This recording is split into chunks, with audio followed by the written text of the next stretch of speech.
I'm going to try to explain photosynthesis. It's tough. This is a tough subject, so I need you to take a nice deep breath and relax. And now think about, where did that oxygen come from? If you said plants, you're on the right track. If you said rainforests, that's where most people think their oxygen comes from. About 20% of the oxygen that you're breathing right now is made by plants from a rainforest. But most of the oxygen was not made by plants at all. So who's doing all the photosynthesis? Well, it's happening in the oceans by little tiny microscopic critters called phytoplankton, all these little green blobs. If you blow them up, they're actually really pretty. Photosynthesis allows life as we know it to exist.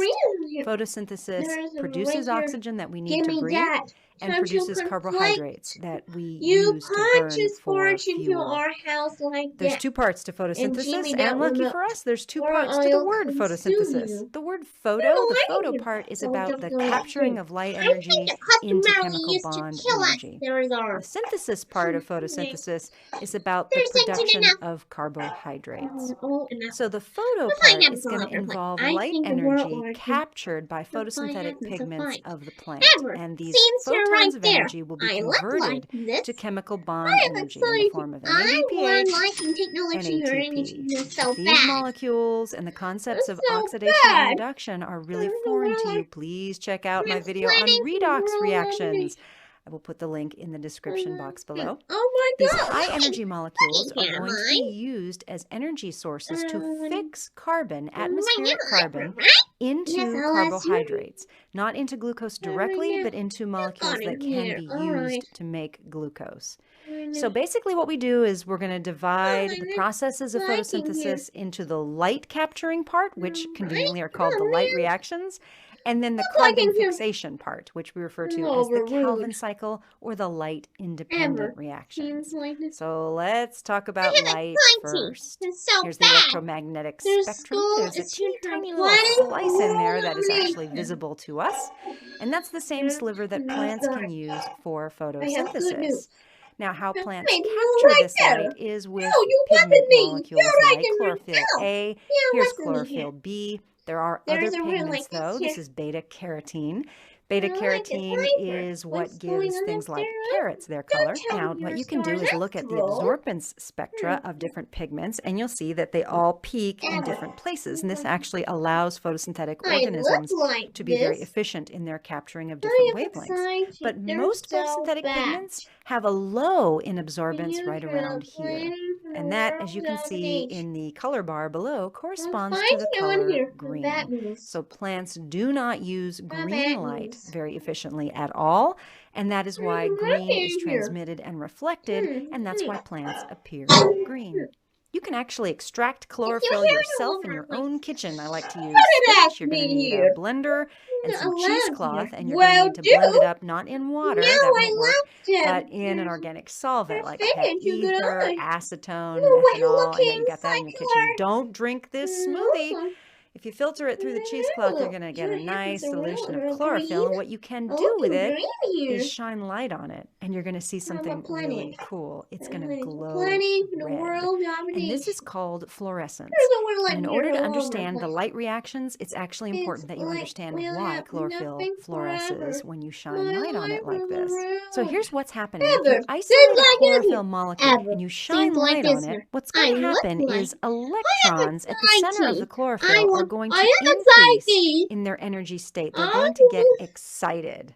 Oh, I like that. It's very exciting. Now, as you know, anything that goes up must come down. And in an isolated chlorophyll molecule, there's nowhere for those electrons to go. So as soon as they get excited, they immediately fall back down to what we call the ground state. And when they do that, they give off some energy in the form of heat and light. And that light we call fluorescence, and that's why it glows. Now, if you go out into the world, hopefully you have never seen a glowing plant unless you take some very interesting medication. So plants don't naturally fluoresce, and the reason is plants capture the energy of the electron before it falls back down. So you have the striking of the chlorophyll, and just like before, the electrons in the chlorophyll molecule, they increase in their energy state. But Instead of being allowed to fall back down and having all that energy wasted, the chloroplast has proteins which capture the energy of the electron as it falls, kind of like water going down a water wheel, and that energy is then used to do work.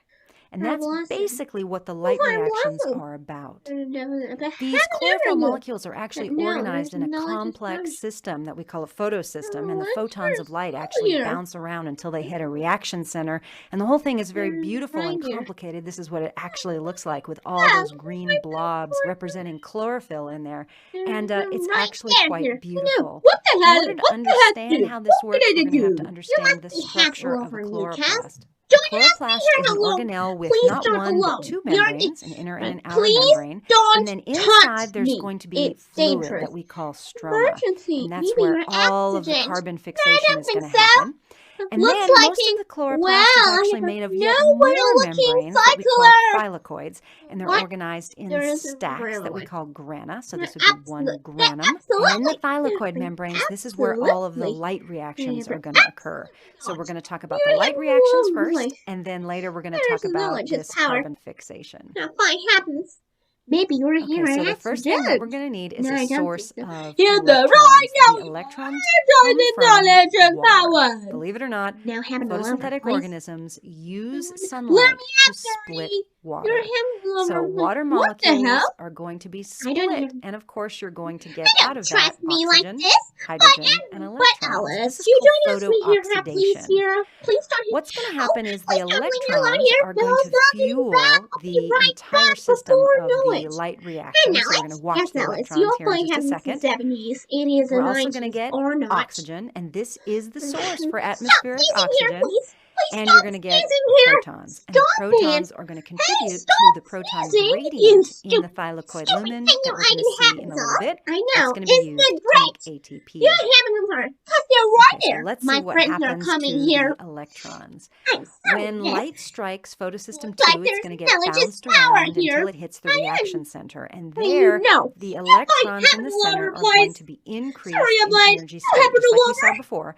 But instead of the electrons just falling back down and fluorescing, that electron's energy is going to be captured by proteins in the thylakoid membrane called the electron transport chain, kind of like water wheels. As the electron passes through these proteins, the energy in the electron is going to be harnessed to do cell work. So the electron is going to fall through these proteins, and the energy is going to be used to pump protons against their gradient into the thylakoid lumen. So we're creating a gradient of protons here. Now, another photon of light strikes the center of photosystem 1. And that's going to re-energize the same electron to a high-energy state again. Where the electron ends up is in what's called photoreduction of NADP. So NADP gets reduced to NADPH. So you should see overall the flow of electrons goes from water through photosystem 2, through the electron transport chain, through photosystem 1, and it ends up in NADPH. Wow, isn't that incredible? What about the production of ATP? Well, that's where the proton gradient comes in. So the proton gradient comes from photooxidation of water as well as the electron transport chain, constantly pumping protons into the thylakoid lumen. Now, the protons are not happy here. They desperately want to get out, but the only place they fit is through a little slot in the protein called the ATP synthase. And what will happen is the energy of the proton going down its gradient, going in the direction it wants to go, fuels the phosphorylation of ADP to make ATP. Excuse me. Those are the light reactions. Now, what we're going to do is focus in on the Kelvin cycle and see what all of the ATP and NADPH is going to be used for. The cycle goes by a lot of names, as you can see. Melvin Calvin, yes, that was his real name, is the person who is responsible for figuring this out. He used carbon-14 to trace carbon through photosynthesis. He wrote an autobiography about his journey, which is a nice little read, and he won the Nobel Prize in chemistry for this discovery. The star of the show turns out to be an enzyme called Rubisco. My And goodness. Rubisco is the most abundant protein on Earth. At any given time, there's probably 40 billion tons of it on the planet. And it is responsible for incorporating atmospheric carbon from carbon dioxide into an organic molecule. I know you want to know how this works. Rubisco is the enzyme that is the key to carbon fixation. That doesn't mean that carbon is broken. It just means that the carbon from CO2 is going to be incorporated into organic compounds, which will be made into glucose. This really is the key to life on Earth as we know it. So I can't overemphasize enough the importance of this enzyme. So here's what it actually does. RUBP is a 5-carbon molecule that actually cycles through the Calvin cycle, as you'll see in a minute. And the addition of CO2, that additional carbon, this carboxylation of RUBP happens because of Rubisco. And what you form is an unstable intermediate that's 6 carbons in length. It immediately gets split into 2 molecules of 3-phosphoglycerate. Oh my God, look and at this that. happens at the beginning of the Calvin right cycle. there. Now, No the whole more of the attackers. Calvin cycle, the There's- sum of all the There's reactions looks like this. Things to notice, there's the source of the carbon that's going to be incorporated into the new carbohydrate. This NADPH, that was made in the light reactions. We need some water and we need some ATP. What's going to come out of it is not glucose. Now, a lot of textbooks will say that glucose is the result of the Calvin cycle, and it's actually not true. What you're making is G3P, glyceraldehyde 3-phosphate. That is actually the carbohydrate that gets made, and that will be used to build glucose, or it could be incorporated into storage molecules like starch, structural molecules like cellulose, or anything else that the plant needs. All right, Kit, you're having quite a good luck. There are 3 phases to the Calvin cycle. Phase 1 is the incorporation of carbon dioxide to RUBP. This guy right here, and that's done because of the amazing enzyme Rubisco. Phase 2 is reduction phase, and we are using up some of the ATP and some of the NADPH that we made in the light reactions. Phase 3 is the regeneration of RUBP, and this is why it's a cycle. Okay, so let's just talk about numbers for a second. If you have 3 RUBP molecules entering the cycle, you can make 6 glyceraldehyde 3-phosphate, 6 G3P. But it costs you 5 of those to make the 3 RUBP. So that's actually the cyclical part of it. The only thing it gets to leave is 1 G3P, right? Because you make 6, but it costs you 5. This is kind of confusing. So if you want to see how expensive this really is, to get 1 G3P released from the cycle, it's going to cost 9 ATPs and 6 NADPHs. So this is a really expensive process. So here is a really good summary of all of this. We're going to input solar energy and water, and we're going to run the light reactions. And the products of the light reactions include oxygen gas, right, that comes from the splitting of water, and the high energy molecules ATP and NADPH, which is going to provide reducing power. Those, along with carbon dioxide, will feed into the Calvin cycle, the outputs of which include the sugar. It's actually G3P, which will be converted into glucose. That's the chemical energy. And ADP and NADP plus, which will feed back into the light reactions. Here's another view of the same thing that kind of adds the location of everything in the chloroplast.